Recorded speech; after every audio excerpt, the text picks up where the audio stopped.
ಓಂ ಶ್ರೀ ರಾಘವೇಂದ್ರಾಯ ನಮಃ. ಪೂಜ್ಯಾಯ ರಾಘವೇಂದ್ರಾಯ ಸತ್ಯಧರ್ಮರತಾಯ ಚ ಭಜತಾಂ ಕಲ್ಪವೃಕ್ಷಾಯ ನಮತಾಂ ಕಾಮಧೇನವೇ. ರಾಯರ ಚರಿತ್ರೆಯ ವಿಡಿಯೋಗಳು ಮೊದಲಿನಿಂದ ನೋಡಬೇಕು, ತಿಳಿಯಬೇಕು ಅಂದರೆ ಹಿಂದಿನ ವಿಡಿಯೋಗಳನ್ನು ಕೂಡ ನೋಡಿ, ಅಲ್ಲಿಂದ ಸಂಪೂರ್ಣವಾಗಿ ನಿಮಗೆ ಅರ್ಥವಾಗುತ್ತೆ. ಇಂದು ನಾವು ಶ್ರೀ ರಾಘವೇಂದ್ರ ತೀರ್ಥರ ಅವತಾರ ಉದ್ದೇಶವನ್ನು ತಿಳಿದುಕೊಳ್ಳೋಣ. ಈ ಜಗತ್ತು ಸತ್ಯವಾದದ್ದಾಗಿದೆ. ದೇವರು ಶ್ರೀಹರಿಯು ಇದನ್ನು ಸೃಷ್ಟಿಸಿದ್ದು ಉಳಿಸುವಿಕೆ, ನಾಶ ಮಾಡುವಿಕೆ, ರಕ್ಷಣೆ ಎಲ್ಲವೂ ಅವರ ಲೀಲೆಯ ಭಾಗ. ಅವರು ಎಲ್ಲ ಕಾಲದಲ್ಲೂ ಎಲ್ಲ ಸ್ಥಿತಿಯಲ್ಲೂ ಶಕ್ತಿಶಾಲಿಯಾಗಿದ್ದರು. ಅವರ ಸರ್ವೋತ್ತಮ ಮತಿಯನ್ನು ಅಂತ್ಯ ಗುರುತ್ವ ತಿಳಿದಾಗ ಮಾತ್ರ ಮೋಕ್ಷಕ್ಕೆ ಮಾರ್ಗ ಸುಲಭವಾಗುತ್ತದೆ. ಇಂಥ ಮಹಾಜ್ಞಾನ ಭಾರತದಲ್ಲಿ ಮಾತ್ರ ಸಿಗೋದು. ಈಗ ಕಲಿಯುಗ ನಡೆಯುತ್ತಿದೆ. ಈ ಯುಗದಲ್ಲಿ ಉತ್ತಮ ಜನರಿಗೆ ಅಂದರೆ ಸಜ್ಜನರಿಗೆ ಬಹಳಷ್ಟು ಕಷ್ಟವಾಗುತ್ತಿದೆ. ದುಷ್ಟರು ಎಲ್ಲೆಲ್ಲೋ ಬಲಕ್ಕೆ ಬರುತ್ತಿದ್ದಾರೆ. ಅಧರ್ಮ ಎಲ್ಲೆಲ್ಲೋ ಹಬ್ಬಿಕೊಂಡಿದೆ. ಈ ಅಸ್ಥಿರ ಸ್ಥಿತಿಯನ್ನು ನೋಡಿ ದೇವತೆಗಳು ಶ್ರೀಹರಿಗೆ ಅಂದರೆ ವಿಷ್ಣುವಿಗೆ ಮೊರೆಯಿಟ್ಟು ಸಜ್ಜನರನ್ನು ಕಾಪಾಡಿ ಎಂದು ಬೇಡಿಕೊಂಡರು. ಆದರೆ ಶ್ರೀಹರಿಗೆ ಈ ಕಲಿಯುಗದಲ್ಲಿ ತಾನೇ ಅವತಾರ ತೆಗೆದುಕೊಳ್ಳುವುದು ಸೂಕ್ತವೋ ಅಥವಾ ಬೇಡವೋ ಎಂಬುದು ಸಂಶಯವಾಯಿತು. ಏಕೆಂದರೆ ಅವರು ಮೂಲತಃ 3 ಯುಗಗಳಲ್ಲಿ ಸತ್ಯ, ತ್ರೇತ, ದ್ವಾಪರ ಮಾತ್ರ ಅವತಾರ ಪಡೆಯುತ್ತಿದ್ದರು. ಆದರೂ ಅವರು ಕಾಲದ ಅಗತ್ಯವನ್ನು ಅರಿತು ವೇದಗಳಲ್ಲಿರುವ ರಹಸ್ಯ ಜ್ಞಾನವನ್ನು ಹೊರತಂದು ಅರ್ಹ ವ್ಯಕ್ತಿಗಳಿಗೆ ತಿಳಿಸಬೇಕೆಂದು ನಿರ್ಧರಿಸಿದರು. ಜನರಿಗೆ ಮೋಕ್ಷ ಅಂದರೆ ಅಂತಿಮ ಗುರಿ ತಲುಪಲು ಸಾಧ್ಯವಾಗಬೇಕು ಎಂಬುದೇ ಅವರ ಉದ್ದೇಶವಾಯಿತು. ಆಗ ಅವರು ತಮಗೆ ಬಹಳ ಪ್ರೀತಿಯುವಂತಹ ಎಲ್ಲ ಜೀವಿಗಳಲ್ಲಿ ಅತ್ಯುನ್ನತವಾದ ಮುಖ್ಯ ಪ್ರಾಣ ದೇವರನ್ನು ಭೂಮಿಗೆ ಕಳಿಸಲು ಆಜ್ಞಾಪಿಸಿದರು. ಈ ಮುಖ್ಯ ಪ್ರಾಣ ದೇವರ ಅವತಾರವೇ ಶ್ರೀ ರಾಘವೇಂದ್ರ ಸ್ವಾಮಿಗಳು. ಅವರು ಜನರ ಉದ್ಧಾರಕ್ಕಾಗಿ ಭೂಮಿಗೆ ಬಂದಿದ್ದಾರೆ. ಶ್ರೀಹರಿ ಅವರು ಸಜ್ಜನರ ಭಯವನ್ನು ನಿವಾರಿಸಲು ಈ ರೀತಿ ಅಭಯವನ್ನು ಕೊಟ್ಟಿದ್ದಾರೆ. ರಾಮನ ಅವತಾರ ಕಾಲದಲ್ಲಿ ಹನುಮಂತನಾಗಿ ಮತ್ತು ಕೃಷ್ಣನ ಅವತಾರದಲ್ಲಿ ಭೀಮನಾಗಿ ಜನಿಸಿದ ಶ್ರೀಹರಿಯ ಅತ್ಯಂತ ಪ್ರಿಯರಾದ ಮುಖ್ಯ ಪ್ರಾಣದೇವರು ಕಲಿಯುಗದಲ್ಲಿ ಜನರ ಸ್ಥಿತಿಯನ್ನು ನೋಡಿ ಶ್ರೀಹರಿಯ ಆಜ್ಞೆಯಿಂದ ಮಧ್ವಾಚಾರ್ಯರಾಗಿ ಉಡುಪಿಯ ಪಾಜಕ ಕ್ಷೇತ್ರದಲ್ಲಿ ಪುನಃ ಅವತರಿಸಿದರು. ಅವರು ಅರ್ಹರಾದ ಸಜ್ಜನರಿಗೆ ಮೋಕ್ಷದ ಮಾರ್ಗವನ್ನು ತೋರಿಸಿದರು. ಒಂದು ದಿನ ಮಾಘ ಮಾಸದ ಶುಕ್ಲ ನವಮಿಯೆಂದು ಅವರು ಶಿಷ್ಯರಿಗೆ ಐತರೇಯೋಪನಿಷತ್ ಬೋಧನೆ ಮಾಡುತ್ತಿದ್ದಾಗ ದೇವತೆಗಳು ಹೂವಿನ ಮಳೆ ಮಾಡುತ್ತಿದ್ದರು. ಆಗ ಅವರು ದೇವಲೋಕಕ್ಕೆ ಸಶರೀರವಾಗಿ ಎದ್ದೇಳಿದರು. ಅವರ ನಂತರ ಅವರ ತತ್ವವನ್ನು ಶಿಷ್ಯರು ಮುಂದುವರಿಸಿದರು. ಆ ಜ್ಞಾನ ಪರಂಪರೆ ಇಂದಿಗೂ ಅಡಚಣೆ ಇಲ್ಲದೆ ಸಾಗುತ್ತಿದೆ. ಶ್ರೀ ರಾಘವೇಂದ್ರ ಸ್ವಾಮಿಗಳು ಕೂಡ ಆ ಪರಂಪರೆಯ ಮುಖ್ಯ ಶಿಷ್ಯರಲ್ಲಿ ಒಬ್ಬರು. ವೇದಜ್ಞಾನ ಪುನರುದ್ಘಾಟನೆಯ ಚರಿತ್ರೆ. ಪೂರ್ವಕಾಲದಲ್ಲಿ ಗೌತಮ ಋಷಿಯ ಶಾಪದಿಂದ ವೇದಜ್ಞಾನ ಕಣ್ಮರೆಯಾಗಿತ್ತು.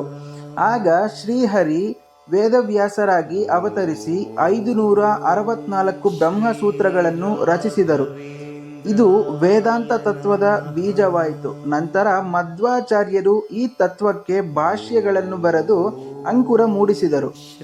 ವೇದಾಂತ ವೃಕ್ಷದ ಬೆಳವಣಿಗೆ. ಮಧ್ವಾಚಾರ್ಯದ ಶಿಷ್ಯರಾದ ಪದ್ಮನಾಭ, ನರಹರಿ, ಮಾಧವ, ಅಶೋಭ್ಯ ತೀರ್ಥರು ಈ ಅಂಕುರವನ್ನು ಮೊಳಕೆಯಾಗಿ ಬೆಳೆಸಿದರು. ಬಳಿಕ ಜಯತೀರ್ಥರು ಟೀಕೆಗಳಿಂದ ಅದಕ್ಕೆ ಕೊಂಬೆಗಳನ್ನು ತರಿಸಿದರು. ವ್ಯಾಸತೀರ್ಥರು ಅಂದರೆ ಶ್ರೀ ರಾಘವೇಂದ್ರ ಸ್ವಾಮಿಗಳ ಪೂರ್ವ ಜನ್ಮ ಈ ವೇದಾಂತ ತತ್ವದ ಚಿಗುರುಗಳನ್ನು ಬೆಳೆಸಿದರು. ವಿಜಯೇಂದ್ರ ತೀರ್ಥರು ಅದಕ್ಕೆ ಹೂಗಳು ತರಿಸಿದರು. ಇದೀಗ ಶ್ರೀ ರಾಘವೇಂದ್ರ ಸ್ವಾಮಿಗಳ ಕಾಲದಲ್ಲಿ ಈ ವೇದಾಂತ ಮರವು ಪಾಕವಾದ ಹಣ್ಣುಗಳನ್ನು ತರಿಸುತ್ತಿದೆ. ಜನರಿಗೆ ಮೋಕ್ಷ, ಧರ್ಮ, ಜ್ಞಾನ ಇತ್ಯಾದಿಗಳ ಮಾರ್ಗದೀಪವಾಗಿ ಬೆಳಗುತ್ತಿದೆ.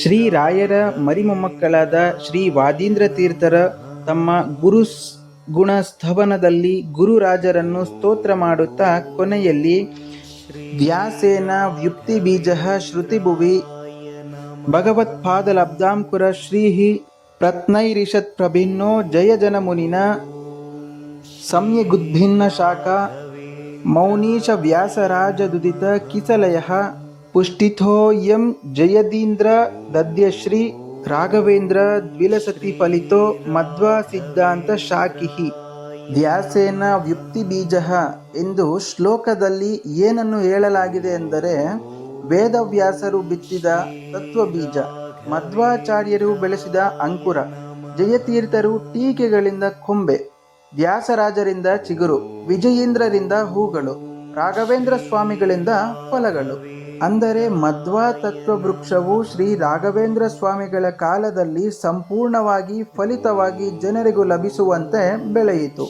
ಶ್ರೀ ರಾಘವೇಂದ್ರರು ತಪಸ್ವಿಗಳ ಪರಂಪರೆಯ ವರುಣಾಜ್ಞ ಪುರಸ್ಕೃತ ಗುರು. ಮಧ್ವಾಚಾರ್ಯರ ನಂತರ ಶ್ರೀ ವಿಬುಧೇಂದ್ರ, ಶ್ರೀ ಸುರೇಂದ್ರ, ಶ್ರೀ ವಿಜಯೇಂದ್ರ ತೀರ್ಥರು ಈ ತತ್ವ ಪರಂಪರೆಯ ಮಹಾತ್ಮರು. ಇವರ ತಪಸ್ಸು, ಧರ್ಮನಿಷ್ಠೆ ಮತ್ತು ಜನಸೇವೆ ಗಮನಾರ್ಹ.